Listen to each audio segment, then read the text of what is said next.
네, 여러분 안녕하십니까. 3월 7일 화요일 아침 매일 성경 묵상 함께 나누겠습니다. 오늘은 마태복음 18장으로 넘어가서 1절에서 10절까지 말씀인데요. 제가 3절까지를 봉독해 드립니다. 그때 제자들이 예수께 나와 이르되 천국에서는 누가 크니이까?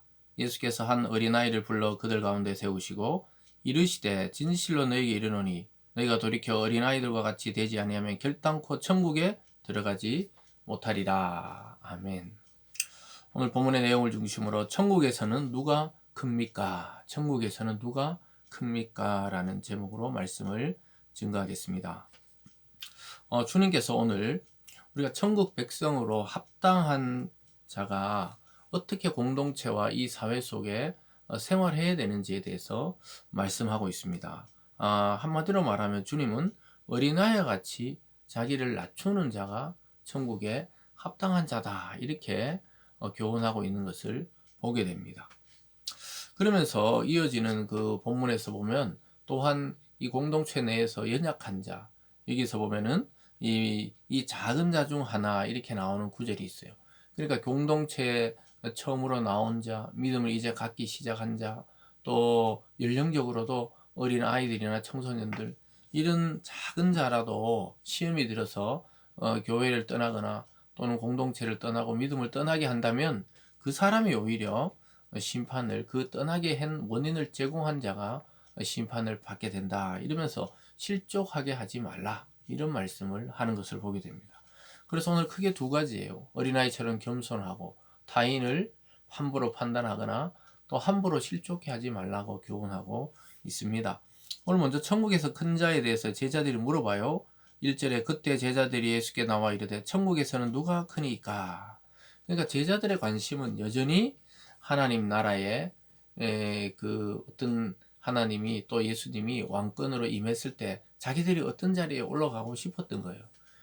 그래서 다른 복음서에 보면은 또 이 제자 중에 어머니가 와서 우리 하나님 나라가 임할 때 우리 아들들을 좌우에, 예수님 좌우에 앉혀달라, 뭐 이렇게 말할 정도로 예수님의 나라, 또 하나님의 나라, 또 메시아의 왕국을 이 세상의 왕국처럼, 이 세상의 법칙으로 생각하던 그러한 사상들이 많았습니다.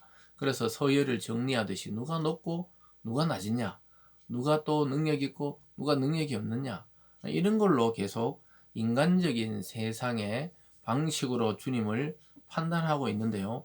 예수님은 전혀 다른 원리를 말씀합니다. 2절에 보면요, 예수께서 한 어린아이를 불러 그들 가운데 세우시고 이르시되 진실로 너희에게 이르노니 너희가 돌이켜 어린아이들과 같이 되지 아니하면 결탄코 천국에 들어가지 못하리라, 이렇게 말합니다. 여러분, 어린아이 특징은 어른들에 비하면 참 순수하고, 또 부모님의 말씀을 아주 어릴 때는 보면 그대로 믿고 그대로 전적으로 부모를 따르는 것을 보게 됩니다.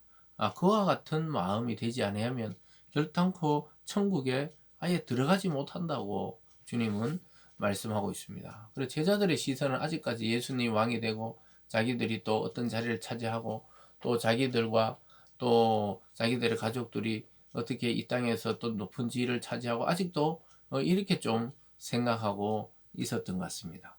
그럴 때 예수님은 전혀 다른 천국의 원리, 어린아이와 같이, 그러면서 그 뜻이 4절에 보면 그러므로 누구든지 어린아이와 같이 자기를 낮추는 사람이 천국에서 큰 자니라.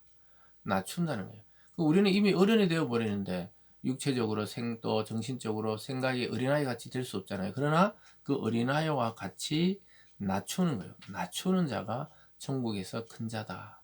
여러분, 이것은 천국의 이 모형이고 그림자인 교회 공동체가 이러해야 된다는 것이죠.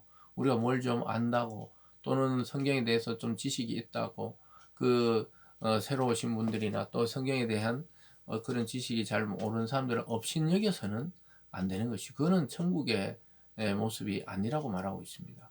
물론 교회는 이 세상에서 부름받은 이 죄인들의 모임이죠. 그 엄밀히 말하면 예수를 믿는 죄인이요, 또 아직까지 교회에 나오지 않는 자들은 예수를 믿지 않는 죄인이죠. 그 죄인이라는 공통적인 속성을 가지고 있는 겁니다. 그래서 우리가 육체가 있는 한 우리는 말씀과 성령으로 우리를 닦고 또 우리 자신의 자아를 깨고 이렇게 하지 않으면 언제든지 어른이 돼버려요. 어른은 자기가 판단하고 자기가 결정하고 자기가 결과를 책임집니다. 그래 돼버리면 주님이 필요가 없는 거예요.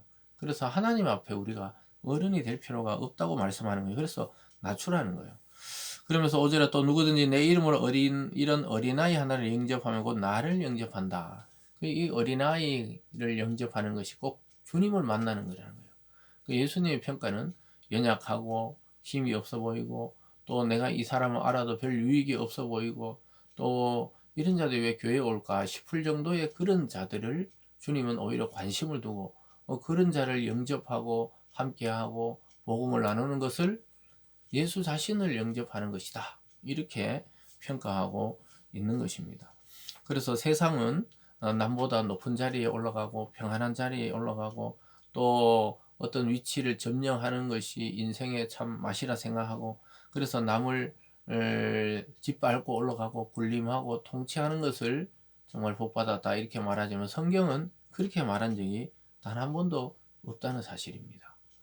사랑하는 여러분, 오늘 또 두 번째로 보면요, 실족해 하지 말래요. 자기 자신은 어린아이처럼 낮아지고 타인에 대해서는 넘어지게 하지 말라는 거예요. 6절에 보면 누구든지 나를 믿는 이 작은 자 중 하나를 실족하게 하면 차라리 연자 맷돌이 그 목에 달려 깊은 바다에 빠뜨려지는 것이 나으니라.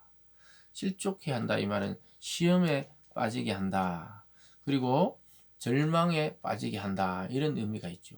그러니까 안 그래도 이 믿지 않는 세상 속에서 상처받고 실망했는데 이 교회나 또 하나님의 세계 안에서조차 그런 시험에 빠져서 소망을 두지 못하고 떠나버리게 한다면 그런 자들은 오히려 연자 맷돌 알죠? 큰 맷돌을 목에 달고 그냥 바다에 빠져 죽는 게 낫다는 거예요. 그렇게 어린아이 하나 실족하게 하는 것보다는.